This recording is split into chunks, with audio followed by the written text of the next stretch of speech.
Olá a todos, Fausto Renato Kawai a partir do vosso canal F Contabilidade 3. Como prometido é devido, hoje eu estou de volta para podermos então falar sobre um assunto que é discutido na base da contabilidade. O patrimônio, a regra de movimentação das contas do ativo, passivo, do capital, dos custos e dos proveitos. Então esteja comigo na aula de hoje, espero contar consigo e preste a máxima atenção. Vamos à aula!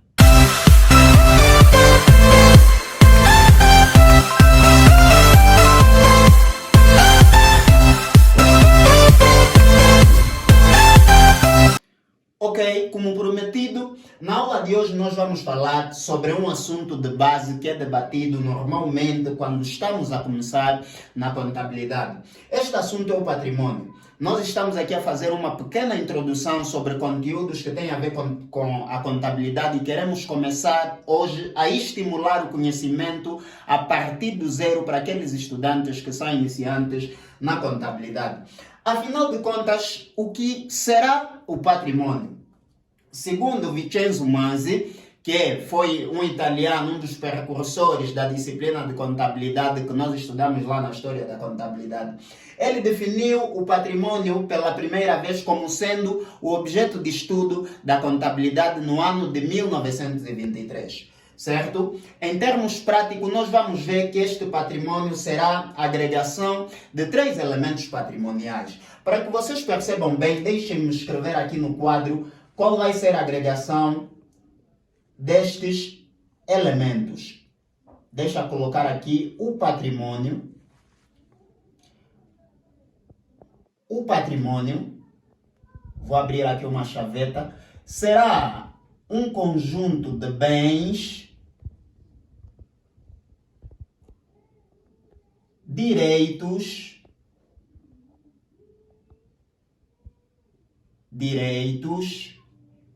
e obrigações.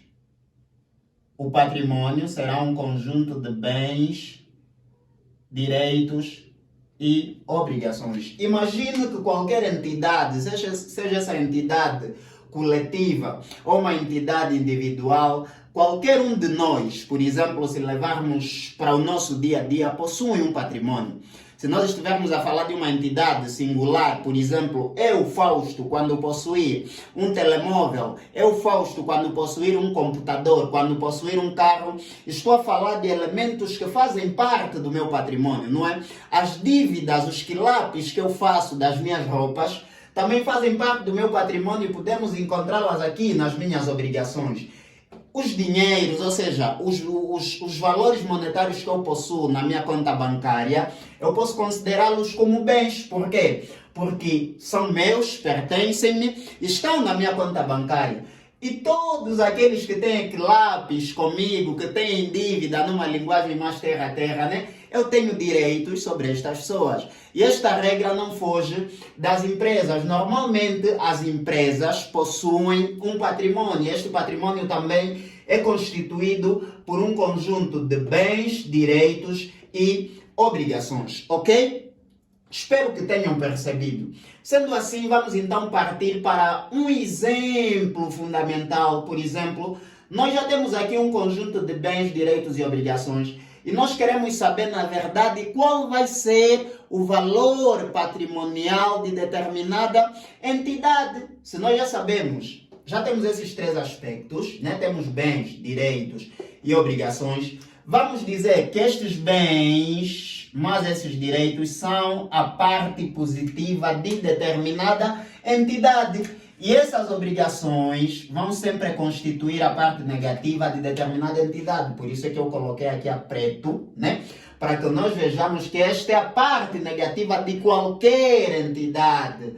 O conjunto de bens mais direitos é a parte positiva de qualquer entidade. Como então que vamos traduzir isso, por exemplo, em uma fórmula ou fazer uma dedução da seguinte fórmula?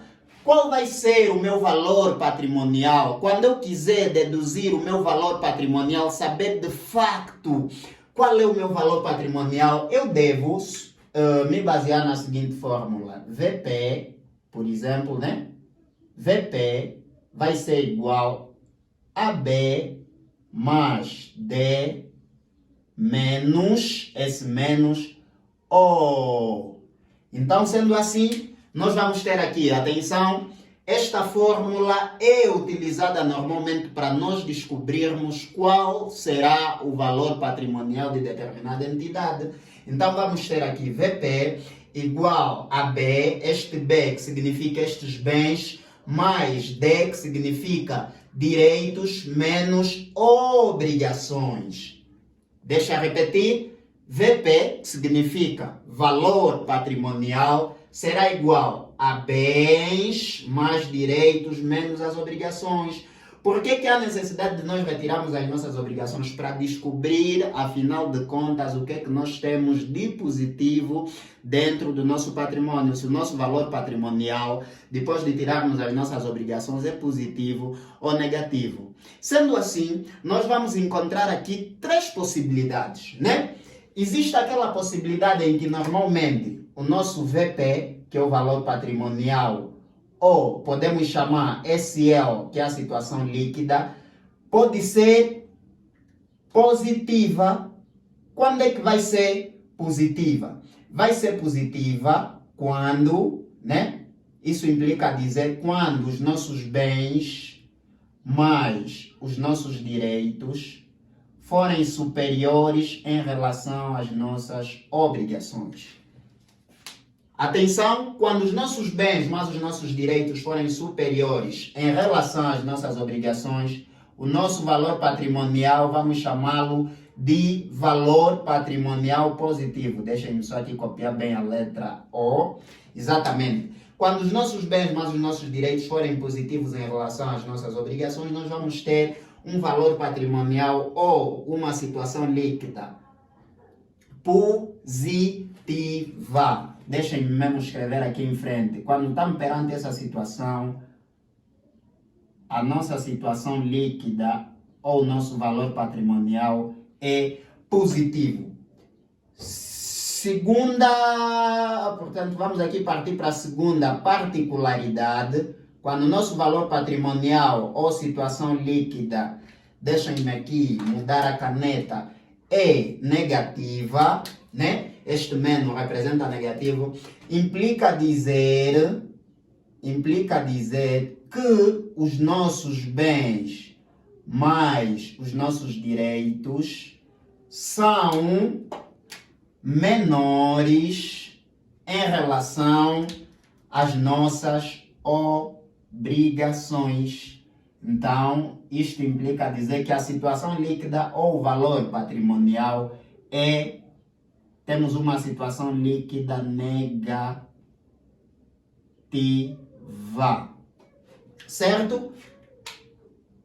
Já temos uma particularidade diferente da outra. A terceira e última particularidade seria o facto de que quando o nosso valor patrimonial ou situação líquida é nula, né? Chamamos ela de uma situação nula, uns chamam de neutra ou qualquer coisa assim do gênero. Essa situação vai dar-se quando, por exemplo, os nossos bens mais os nossos direitos estão de forma equilibrada, ou seja, são iguais às nossas obrigações. Então, nós chamamos de situação líquida nula.